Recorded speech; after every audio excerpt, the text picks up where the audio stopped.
Bismillahirrahmanirrahim. Assalamualaikum warahmatullahi wabarakatuh. Halo teman-teman semuanya.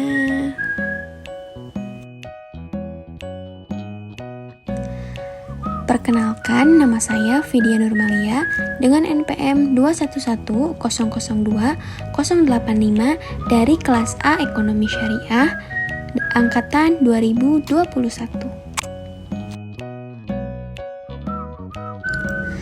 Nah, di sini saya akan memaparkan terkait literasi halal.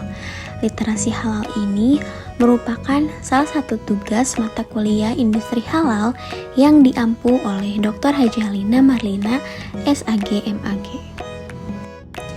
Nah, siapa sih yang di sini yang beranggapan bahwa halal itu hanya terkait kepada makanan saja? Padahal halal itu banyak loh teman-teman. Halal itu tidak hanya terkait makanan saja. Adapun diantaranya yaitu halal kosmetik, halal lifestyle, halal tourism, dan sebagainya. Tetapi di sini saya hanya akan memaparkan terkait halal lifestyle atau gaya hidup halal.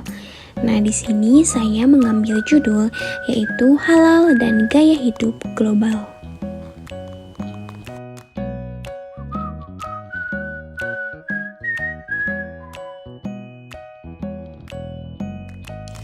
Sebelumnya, teman-teman tentunya harus mengetahui pengertian halal.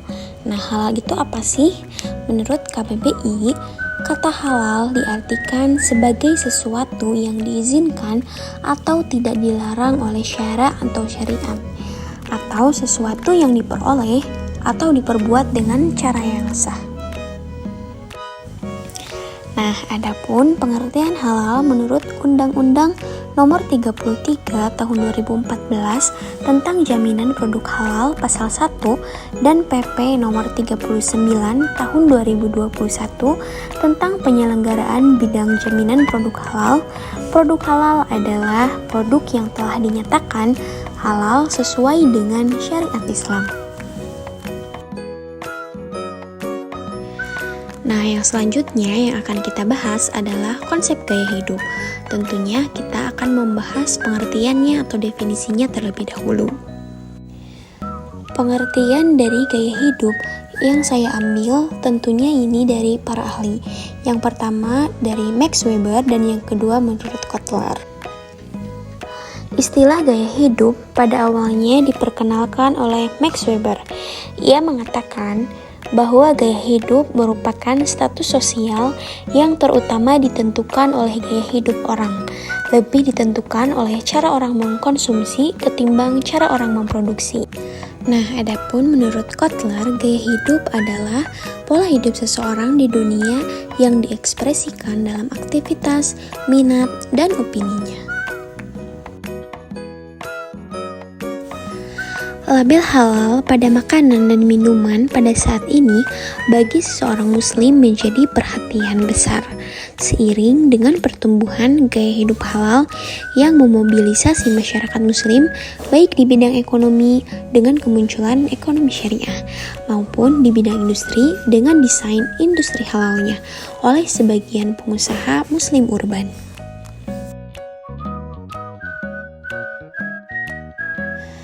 Pada saat ini, label halal merupakan aspek yang paling penting, apalagi dilakukan oleh para pengusaha yang berada di negara dengan mayoritas non-muslim.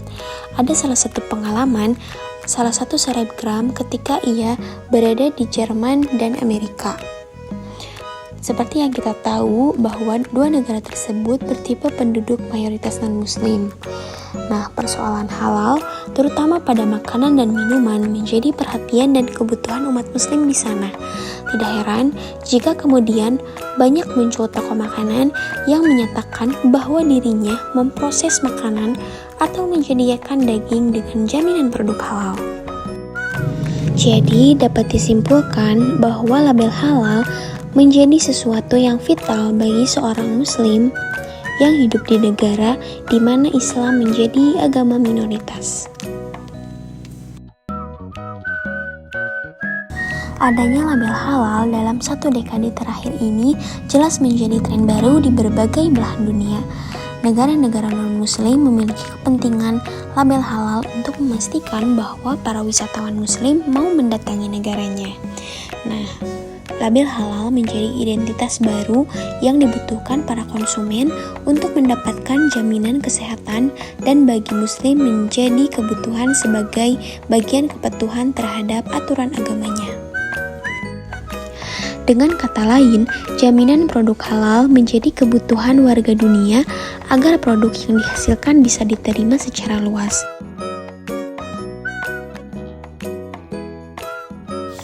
Seperti yang kita tahu bahwa Indonesia merupakan mayoritasnya non-muslim. Keunikan posisi ini tentu tidak dimiliki banyak negara di dunia. Nah, adapun pangsa pasar label halal dari sisi konsumen, maka ada 200 juta lebih penduduk muslim yang menjadi target pasarnya.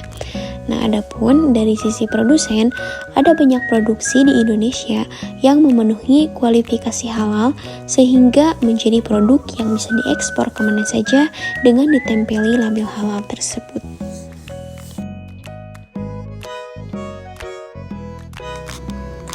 Nah, kepada para pelaku UMK yang ada di seluruh Indonesia yang ingin produknya dilabeli halal, ada salah satu badan yang akan mendampingi para UMK dalam memenuhi persyaratannya.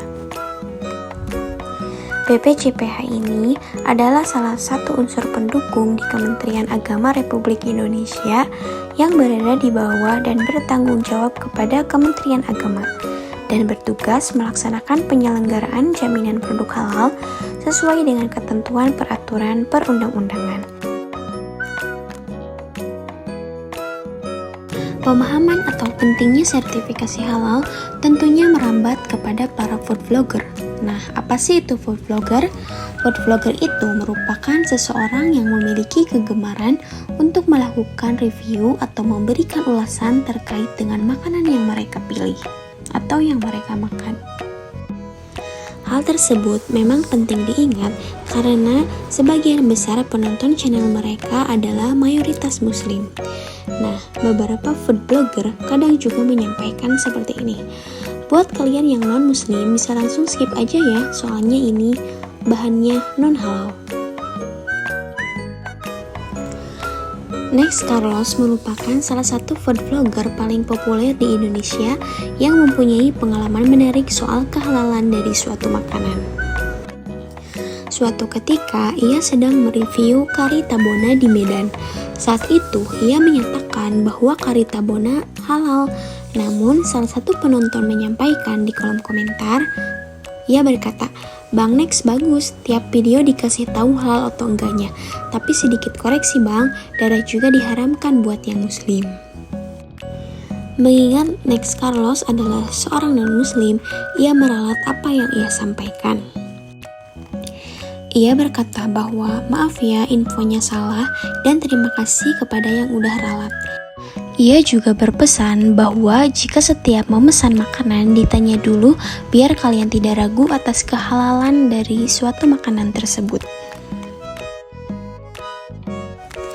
Interaksi Next Carlos dengan penonton channel YouTube-nya tersebut menunjukkan bahwa budaya sadar halal di masyarakat semakin meningkat. Artinya, penonton tidak hanya mencari tahu informasi enak tidaknya dari suatu makanan, tapi juga mengenai kehalalannya. Sehingga ia juga tahu apakah makanan tersebut dapat dikonsumsi atau tidak. Ini penting untuk konteks negara Indonesia, negara yang dimana mayoritas penduduknya beragama Muslim. Food blogger yang membahas kehalalan makanan menunjukkan kepada kita bahwa perbincangan tentang halal lifestyle makin mengemuka di ruang publik. Apalagi salah satunya food blogger Next Carlos bahwa ia adalah seorang non-muslim. Fakta ini menarik karena anak-anak muda kian peduli terhadap produk halal. Meski demikian, edukasi tentang produk halal harus terus dilakukan, terutama oleh lembaga pendidikan, agar kesadaran halal makin membumi dan jadi bagian dari hidup.